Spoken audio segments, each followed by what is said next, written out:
Bonjour et bienvenue. Aujourd'hui, on s'attaque à un sujet qui donne souvent des maux de tête dans les grandes entreprises, la gestion de la performance d'entreprise.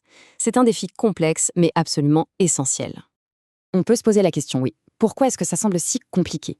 Eh bien, imaginez devoir rassembler un puzzle géant, mais toutes les pièces sont éparpillées dans des boîtes différentes. C'est un peu ça la réalité de beaucoup d'équipes financières. Et voilà à quoi ça ressemble concrètement. Les données les plus importantes se retrouvent un peu partout, dans des tableurs Excel, des fichiers texte, des bases de données, ce qui rend la consolidation non seulement difficile, mais aussi très propice aux erreurs. Alors, comment on fait pour y voir plus clair? L'objectif ultime, c'est de transformer ce désordre en ce qu'on appelle une source unique de vérité. Et c'est justement là que des plateformes comme OneStream entrent en jeu. Allez, première partie, on va commencer par bien comprendre ce fameux casse-tête des données financières. J'aime beaucoup cette citation du livre OneStream Fundamentals. Elle dit qu'avant de se plonger dans les détails, il faut avoir l'image d'ensemble. Un peu comme le dessin sur la boîte du puzzle. C'est seulement après qu'on peut commencer à examiner chaque pièce une par une. Parfait, maintenant qu'on a le contexte, passons à la deuxième partie. Quelles sont ces fameuses pièces maîtresses? Alors voilà, ici on a tous les artefacts qui composent OneStream. La liste peut sembler un peu intimidante, c'est vrai, mais pas de panique. Pour vraiment comprendre le cœur du système, on va se concentrer sur les deux pièces les plus fondamentales du puzzle.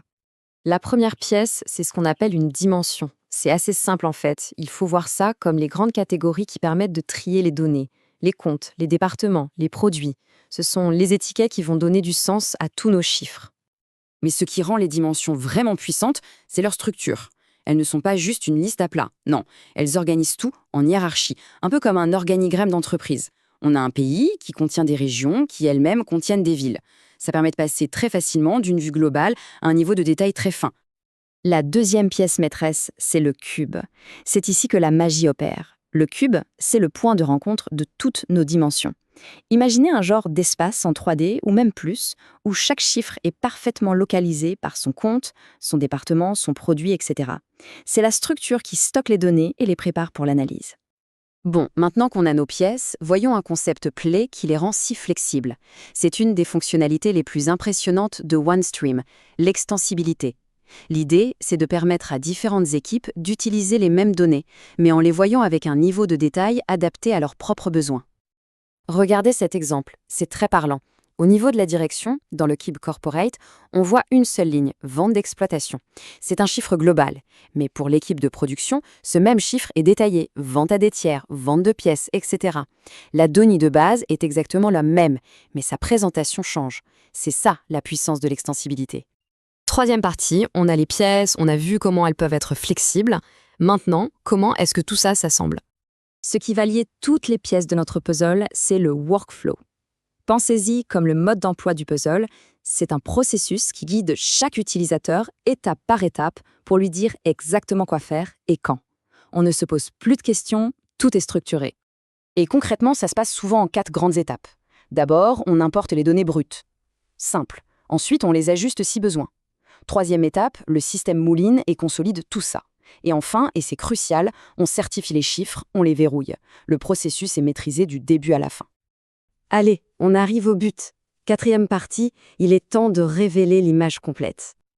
Et voilà le résultat final. Tout ce travail d'assemblage nous mène à ça. Une vision enfin unifiée, cohérente et surtout fiable de la performance de toute l'entreprise.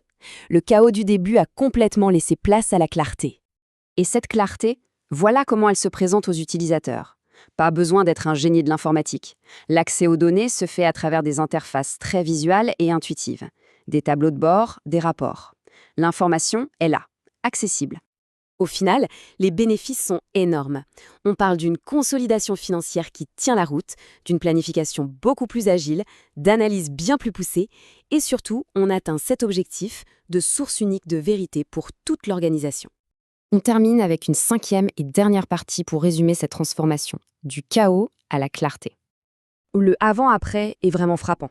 On part de systèmes complètement éclatés et de processus manuels pour arriver à une plateforme unique avec des workflows guidés. En gros, on passe d'un manque total de visibilité à des informations en temps réel qui permettent de prendre les bonnes décisions. Voilà qui conclut notre exploration.